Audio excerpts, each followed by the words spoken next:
পানির মধ্যে কখনো প্রস্রাব করব না। করলে কি হয় জানেন? আমি কিন্তু সায়েন্টিস্ট কথা বলছি এবং দলিত কথা বলছি। আপনার ব্রেন কমে যাবে। কি কমে যাবে? মেধা কমে যাবে, পাশাপাশি আপনার স্মৃতিশক্তি তো কমবেই, বরং কবিরা গুনাহ হবে। কারণ পানির মধ্যে থাকে একজন পানির মন্ত্রী, যার নাম খিজির আলাইহিস সালাম। আর বড় করে কোন সুবহানাল্লাহ, আর আওয়াজ করবেন আল্লাহু আকবার। তাইলে আজকে দিকে ওয়াদা হলো, প্রস্রাব করে আমরা অপবিত্র থাকবো না গো।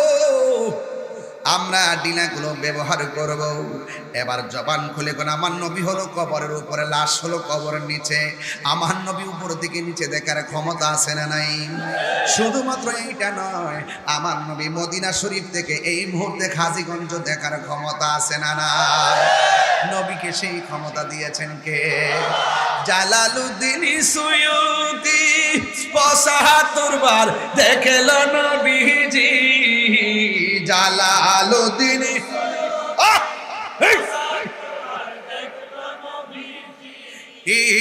এতবার দেখিয়া নবী, এত জ্বালা তাহার মিটে না। মদিনা মদিনা আসে মুমিনের ঠিকানা, বলুন মদিনা মদিনা আসে মুমিনের ঠিকানা। দিদার চেয়ে কাঁদো তোমরা, দিদার ও না নবীর দিওয়ানা। মদিনা মদিনা আসে মুমিনের ঠিকানা। নবীর প্রিয় সাহাবী হযরত আবু বকর সিদ্দিকী, নবীর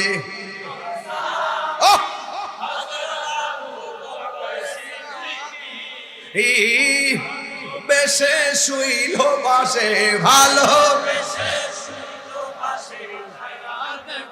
মদিনা মদিনা মদিনা আসে মুমিনের ঠিকানা, বলো মদিনা মদিনা আসে মুমিন। একটু হাত দিলে খুশি হব। আহা দিদার চেয়ে কাঁদো তোমরা, দিদার তোমরা হও না নবীর দিওয়ানা। মদিনা মদিনা আসে মুমিনের ঠিকানা, বলুন মদিনা না আসে মুমিনের ঠিকানা। আর ডানে বামে যাওয়া যাবে না, একটা জবান বন্ধ রাখবেন না। আপনারা আওয়াজ করে বলেন হায়াতের মালিক কে?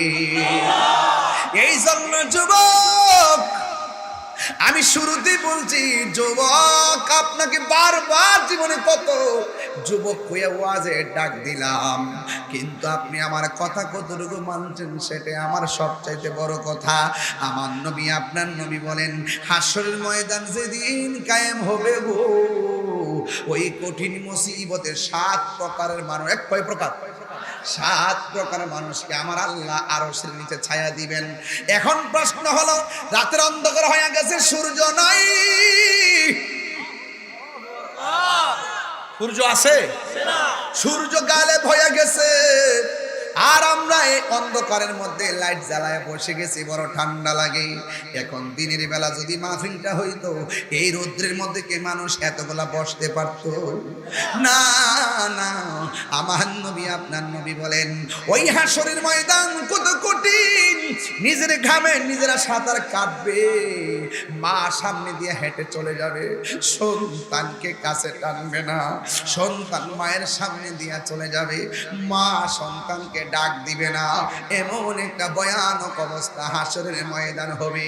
এই দুনিয়ায় কত মানুষ আপন আপন, ফেসবুকে ফ্রেন্ড ফলোয়ারের অভাব নাই, কিন্তু হাসরের ময়দানে গিয়ে দেখবা নবী ছাড়া আপন কেউ নাই।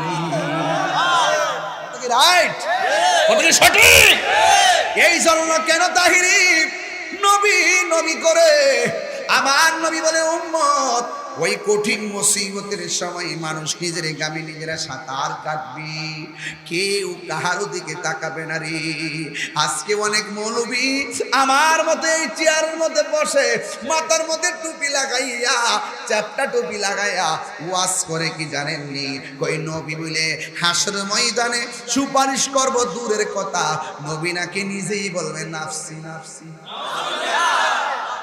তিনবার কোন নবী কি নাফসি নাফসি বলবে না উম্মতি উম্মতি? আপনারা অনেক সময় বলেন আমি কি লেগে রাগ করি। আরে আমি তাহিরের বন্ড কস মাজার পূজারি কস, ফেসবুকের মধ্যে আমার গালি দিলে আমি লিখি আসসালামু আলাইকুম, কেউ আমার বকা দিলে আমি লিখি আপনার মাকে আমার সালাম দিবেন। তোমাদের ভণ্ড শব্দ শুনে দ্বন্দ্ব করার টাইম নাই, কিন্তু আমার নবীর বিরুদ্ধে কথা বললে তোমার সিনার টাইম আমার নাই। আমার নবী হাসরের মাঠে সুপারিশ করার ক্ষমতা আছে না নাই? নবীকে ক্ষমতা দিয়েছেন কে? হাসরের মাঠ যেদিন কায়েম হবে সব নবী নাফসি নাফসি বলল, আমার নবী উম্মতি উম্মতি বলে কাঁদবে। আল্লাহ বলবেন ইয়া মুহাম্মদ ইরফা রাসাকা ওয়াসাল তুতা ওয়াসফা তুশাফা, আপনি সুপারিশ করুন, আমি আপনার সুপারিশ কবুল করব।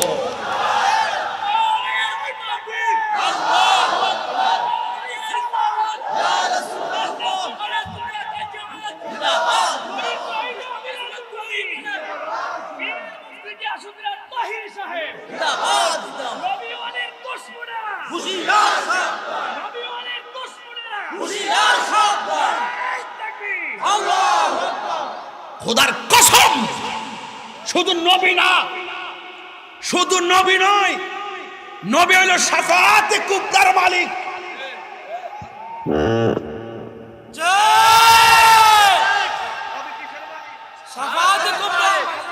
শাফাআতে কুবরার মালিক। ইয়াসফাউ ইয়াউমাল কিয়ামাতি সালাসাতুন আম্বিয়া মুসাম্মা উলামা মুসাম্মা শুহাদা। হাসর মাঠে আলেমগণ সুপারিশ করবে, ঠিক। হাসর মাঠে শহীদগণ সুপারিশ করবে, ঠিক। হাসর মাঠে 1,24,000 সুপারিশ করবে, ঠিক। ওরা ডাইরেক্ট আল্লাহর কাছে করবে না, ওরা গিয়ে বলবে নবী গো আপনি সুপারিশ করুন, ঠিক। কারণ আল্লাহর সামনে কথা বলার সাহস কারো থাকবে না, ঠিক। বলবেন আল্লাহ বিচার কাজটা শুরু করে। 50,000 বছর পর যার কথা শোনার পরে বিচারটা শুরু করবে তিনি তোমার আমার নবী। সিন্নি খাইয়া কার দ্বারা মোল্লা সিন্দানা সাফার দাঁত ফালাইয়া বাপ ডাহাম নবীর বিরুদ্ধে কথা বললেন।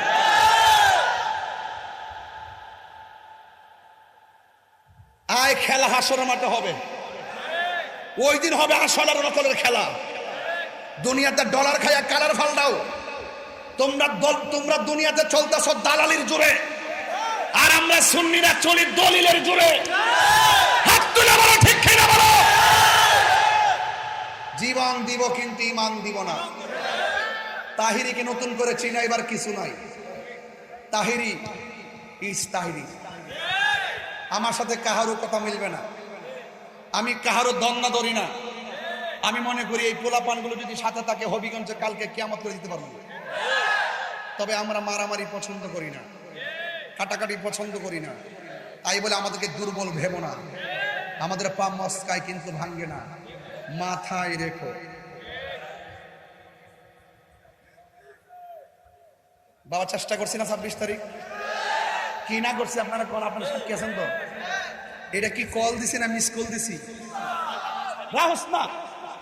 আবার 28 তারিখ আবার চাঁদপুর আছে না, আমার কোশ্চিন তো আমি হাসান আলী স্কুল মাঠ 28 তারিখে মহাসমাবেশ আছে চাঁদপুর। আপনারা ইনশাল্লাহ যাবেন কটার থেকে? 3টা থেকে। আল্লাহ যেন কবুল করে, আমিন করুন। বাবা জান আমি একটু রাগ করছি, আপনারা কি কষ্ট পাইছেন? আমি যখন দেখি যে আমার নবীর শাফাতকে কে অস্বীকার করে, নবীর শাফাত যারা অস্বীকার করে এগুলো খারিজি, এগুলা কি? এগুলা জাহান্নামের কুত্তা। এগুলা কি? জাহান্নামের কুত্তা। কেমন দিতেছি? দেওয়াটা ঠিক আছে নি? অ্যাকশন। আমরা চাইলা ডাল ভাত খামু, মিল্লা জিল্লা চলুম। মাগার কেউ যদি নবীর বিরুদ্ধে কথা কয়ে শৈল সাফার দাঁত ফেলাই দিব। এটার নাম ঈমান। উমর রাদিয়াল্লাহু তাআলার সামনে বলছে, তার বাবাই বলতেছে, উমর তুমি কার পিছনে ঘুরো? সে তো একটা পাগল। নাউজুবিল্লাহ। উমরকে আব্বা কি কইছে? আমি যার পিছে ঘুরি তিনি পাগল। একটা কাছে কই না, আমি শুনি না তো। যেই মাত্র কাছে আছে, দেখ না আর ফুসকাটা দেখ, পেটটা তো ধর করে পারছ। যেই মাত্র বাবা কাছে আইছে, কুশের ভিতর থেকে ওমরের তলোয়ারটা বাইর করে, বাবা যিনি আমার প্রাণ, যিনি আমার ভালোবাসা, যিনি আমার অস্তিত্ব, তাকে আপনি পাগল বলেছেন। এই দুনিয়ায় আপনি থাকার অধিকার নাই। তলোয়ারটা দিয়া বাবার কল্লাটারে কাটটা ফেলাইয়া দিছে। মান সাব্বা নাবিয়্যান ফাকতুলুহু, মান সাব্বা নাবিয়্যান ফাকতুলুহু। হাদিসে মুতাওয়াতির, যেই ব্যক্তি আমার নবীকে গালি দিবে তাকে কতল করা ওয়াজিব। কথা বলেন ঠিক কি না বলেন? সাহসটা কত নবীর শাফাআতকে অস্বীকার করো। আবার বড় বড় লেকচার দো ইসলামী স্কলার, শায়েখে কাজ্জাব।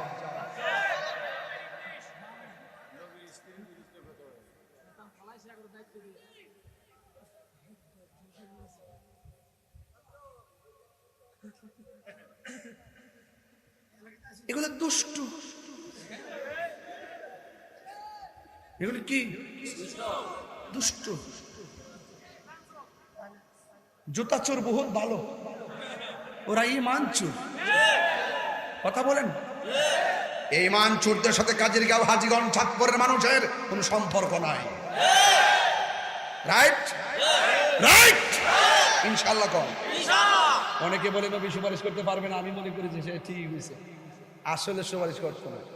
তারা নবীর দুশ্মন হয়ে গেলে সুপারিশ করতো না। আর আমরা গুনাহগার, আমরা অপরাধী, আমরা নামাজ পড়ছি, কবুল হয়েছে কিনা জানি না। এই জন্য নবীর সুপারিশ দরকার আছে। রোজা মস্তান আছে বাড়িতে সব চিনি, মর্নিং শুজ দাদা আমার চিনায় না, আমি সব চিনি। তাই রোজার মানে কি নতুন? আমরা যে নাম বয়সে বেশি হয়ে যান না, বেশি না মানসার তুই তা ফুরানো কই কি কষ্ট হয়েছে? নামাজ যে পড়ছেন, গত জুম্মার নামাজ কবুল হয়েছে কিনা জানেননি? গতবার যে রোজার মধ্যে 30 দিন রোজা রাখছেন, কবুল হয়েছে কিনা জানেননি? এই কুরবানি যে করছেন, কবুল হয়েছে কিনা জানেননি? তো কি তালে উঠবাই?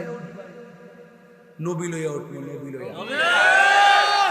তুমি জীবন, তুমি মরণ, আধার ঘরে। আরে বাবা মোবাইল লাইটে জ্বালাই দেস না বাবা, দেখি না একটা প্রেমের খেলা খেলে যায়। তুমি জীবন, তুমি মরণ, আধার ঘরে। তুমি মোদের পারের তরি, তুমি মোদের পারের তরি, তুমি নিদানে তোরানে ওয়ালা। ইয়া রাসূলুল্লাহ, ইয়া হাবিবাল্লাহ, ইয়া রাসূলুল্লাহ, ইয়া রাসূলুল্লাহ। তুমি মোদের আশা, বাসি ভালো, তুমি মোদের তাই তো তোমায় হৃদয় নামের ফুলদানিতে, হৃদয় নামের গেতে রেখেছি প্রেমের মালা। ইয়া রাসূলুল্লাহ, হাবিবাল্লাহ, ইয়া রাসূলুল্লাহ, ইয়া হাবিবাল্লাহ, ইয়া রাসূলুল্লাহ, ইয়া রাসূলুল্লাহ। ইয়া রাসূলুল্লাহ ইয়া হাবিবাল্লাহ ইয়া রাসূলুল্লাহ। একটা জবান বন্ধ রাখবেন না, মহব্বতে মায়ার সুরে বলু সুবহানাল্লাহ। নবীর সুপারিশ আমরা চাই কি চাই না? ও বন্ধুরে, বন্ধুরে, ও বন্ধু, আমার নবী আপনার নবী বলেন হাসরের ময়দান যেদিন কায়েম হবে 7 প্রকার মানুষকে আমার আল্লাহ আরশের নিচে ছায়া দিবে। 1 নম্বর হলো অন্য কেউ না, 1 নম্বর যারা স্থান পেয়েছেন তারা হলো দুনিয়ার ন্যায় বিচারক। কি বিচারক? এই কালাহান যাবে, এই বেটা, এই কালাহান যাবে। আমার বক্ত হইবা উঠতে যাবো আমার থেকে। 1 নম্বর কে? ন্যায় বিচারক। ন্যায় বিচার কি আছে? হুদুদি কো দর দর দর দর দর দর দর, এটা দালাল দালাল দালাল দর দর দর, হুট করে ভালো মানুষদের বাইরে মাইলে পাইছে। এটা কি দেশ? এটা কি সিস্টেম? দর দর দর দর দর দর দর দর পুলিশদের মাইলে দিছে। ঘটনাটা কি? এক ঘটনাটা কি? কখনো মপ আইন হাতে তুলে নেওয়া, নিজের হাতে নিজে হুট করে পায়রা ধরে মেরে ফেলা, এটা ভালো সংস্কৃতি? সাবধান। ন্যায় বিচার আছে? চোখ টিপ দিয়া বিচার ঘুরাইলা, সকালবেলা 1 টাকা রাতে টাকা খাইয়া দরবার ঘুরাইলা। যদি আপনি ন্যায় বিচার করতে পারেন আল্লাহ পাক আপনাকে আরো সে আজিমের নিচে ছায়া দিয়ে দিবে। এই ছায়া আমরা চাই কি চাই না? খবরদার, আইন হাতে তুলে নেবেন। বহুত দিচ্ছে, এবার বন্ধ করেন। এবার সবার লইয়া ডাইকা বয়া সুন্দর করে কর, দেশটা সবার, আইন সবাই মিল্লা সাজাই। আপনার কি আছে, আমার কি আছে, সব নিয়ে বসেন। বৈশা একসাথে বৈশা পরামর্শ কইরা সুন্দর করে দেশটাকে সাজান, শান্তিটা ফিরে আনেন। এইভাবে চলতে থাকলে আজকে হয়তো আপনার 10 দিন পরে আবার আরেকজনের হইতে পারে। হ্যাঁ, কয়েক আগে কিন্তু, হ্যাঁ কয়েকদিন আগে কিন্তু কামা তাদিন উদান, যেমন কর্ম তেমন ফল। খবরদার, খবরদার। 2 নম্বর কে জানেন? হাসরের মাঠে 2 নম্বর যার স্থানটা আরো সে নিচে থাকবে সে হলো দানশীল ব্যক্তি। কেউ কেটে কেটে দান করছেন? হাত তুলে একটু দেখি আজকে। ওই দিন কতগুলো মানুষ দান করছে, দান করে ওয়াজ শুনতেছে, বাড়িতে ঘুমাই থাকবো। 10 বছর পরে দানের কথা ভুললেও যাইবো, কিন্তু আল্লাহ পাক হাসরের মাঠে এই 10 টাকাটারে আল্লাহ পাক কোটি গুণ নেকি বানাইয়া মিজানের পাল্লায় টান দিয়ে দিবে। দান করলে লাভ না লস? 10 টাকা হোক দান করবেন, দানের অভ্যাস রাখবেন। দান করলে ধন কমে না বাড়ে। 3 নম্বর হলো যৌবনে যার ইবাদত বেশি। এই ওয়াজটা মাঝখানটা করে গেছি। আপনি বুড়া কালে যাইয়া দেখবেন রুকু ঠিক মতো করতে পারতেন না, সেজদা ঠিক মতো করতে পারতেন না। যৌবন কালে যে ইবাদতটা মহব্বত করছেন দেখবেন এই ইবাদতটা দেখবেন হাসরের মাঠে আপনাকে অনেক দূর পর্যন্ত পৌঁছে দিবে। ঠিক কিনা বলেন? আর 4 নম্বর হইল কি জানেন? যেই লোকটা জিকির শুনলে পাগল হয়ে যায়। আমরা সুন্নিরা জিকির শুনলে ভাল লাগেনি? মাশাআল্লাহ, মানে জিকির শুনলে ভাল লাগেনি? কথা কেন লাগেনি? লাগে। যারা জিকির শুনলে মোহব্বত লাগে। কিছু কিছু লোক দেখবেন বাজারে গেলে শান্তি লাগে, মসজিদে গেলেও শান্তি লাগে। আবার কিছু লোক দেখবেন বাজার তারাও শান্তি লাগে, মসজিদ তার শান্তি লাগে। যে বেটা বেচারের কাছে মসজিদ শান্তি লাগে তারে আল্লাহ আরশের নিচে ছায়া দিয়ে দিবে। কিছু কিছু মুরব্বী দেখবেন শেষ রাতে ঘুম থেকে উঠতে আজানটা দিলই আসসালাতু খায়রুম মিনান নাওম।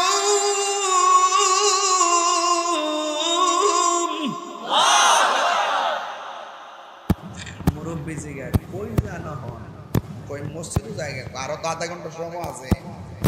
বড় বইয়া থাকলে লাভ হয়, মসজিদের বইয়া থাকলে লাভ আছে। রাসূল বলেন এইরকম মসজিদ পাগল মানুষটি লাগিয়া আল্লাহ পাক আরশের নিচে ছায়া দিয়েছে। ওখান থেকে কি মসজিদে যাইয়া গরিব দিকে চাইবেন? রুকুত যাওয়ার পরে মোবাইলটা ফরওয়ার্ডে রেখে রুকুত যা, এর আগ পর্যন্ত সূরা কেরাত কিচ্ছু শুনি না। তারাবি নামাজের পরের সময় তাহলে মোবাইল টিপে রুকুত গেলে হুট করে রুকুত যা। এইগুলা কইরেন না বাজার, ধরা খেয়ে যাবেন। আর একটা কইতাম নি, আরেকটা হইলো ভাত না খায়া থাকতে পারে, কিন্তু এক ওয়াক্ত নামাজ ছুটতে গেলে অশান্তি শুরু হয়। কিছু কিছু মুরব্বী দেখবেন বিলের ফার তাহে কোমর থেকে গামছাটা খুললা বিলের ফারই নামাজটা হয়ে গেল।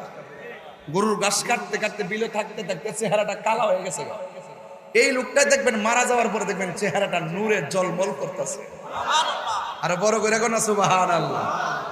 রাসূল বলেন যে মসজিদের প্রতি দুর্বল, জিকির শুনলে যে দেওয়ানা, আর আজান দিলে নামাজের জন্য যে পাগল, তাকে আমার আল্লাহ রাব্বুল আলামিন আরশের নিচে ছায়া দিয়ে দিবেন।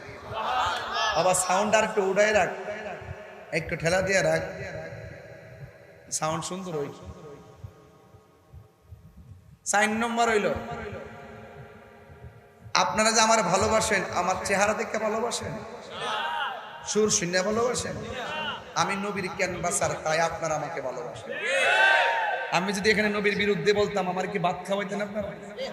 জুতাটা বাইরে দিলাম বাবা, নিলে কথা কোন ঠিক কিনা? আল্লাহর জন্য যদি তুমি কাউকে ভালোবাসো, নবীর জন্য যদি তুমি কাউকে ভালোবাসো, এই ভালোবাসাবাসীর মানুষগুলো জান্নাতের ভিতরে পাশাপাশি থাকবে। আর বড় করে কেন সুবহানাল্লাহ কেন কেন? হায় হায়। তাইলে কি আরেকটা হলো যৌবনে যার ইবাদত বেশি বললাম, আরেকটা হলো আল্লাহর জন্য কাউকে ভালোবাসা। কোনো কিছু জানি না, আমি আপনার পাগল, আপনি নবীর পাগল, এই জন্য এইরকম সম্পর্কের জন্য আল্লাহ পাক আরশের নিচে ছায়া দিয়ে দিবে। আরো বড় করে কেন আল্লাহু আকবার।